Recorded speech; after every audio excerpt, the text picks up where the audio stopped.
Hello friends, আমি অচিন্ত। আমি চলে আসলাম ইউটিউব চ্যানেল ইউটিউব সাইড কিচেনে। আমার সাথে নতুন রেসিপি শেয়ার করবো। সেটা হচ্ছে লিকুইড দুধ দিয়ে ক্ষীর বানিয়ে দেখাবো।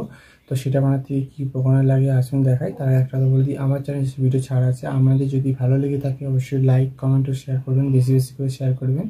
আর যদি আমার চ্যানেলে আপনি নতুন হয়ে থাকেন তাহলে প্লিজ সাবস্ক্রাইব করে দেবেন, সেই বেল নোটিফিকেশনটা অল করে দেবেন, যাতে আমার ভিডিও আপনাদের কাছে আগে পৌঁছে যায়। তার চলুন লিকুইড দুধ দিয়ে ক্ষীর বানাতে কী উপকরণ লাগে আসুন দেখাই।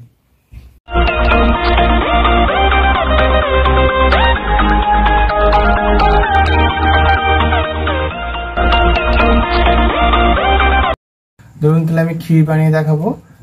লিকুইড দুধ দিয়ে ক্ষীর বানাতে কী কী উপকরণ লাগে আসুন দেখাই। তার একটা কথা বলে দিই, ভিডিওটা প্রথম থেকে শেষ অবধি দেখার অনুরোধ রইল।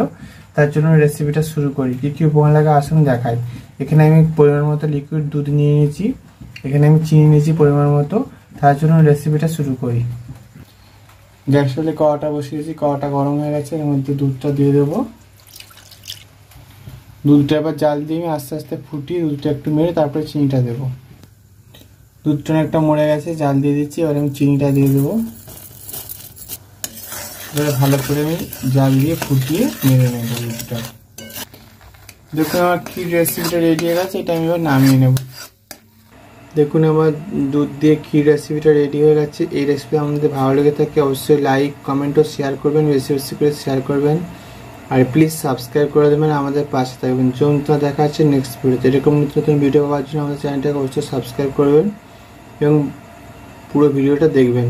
তাই চলুন দেখা হচ্ছে নেক্সট ভিডিওতে।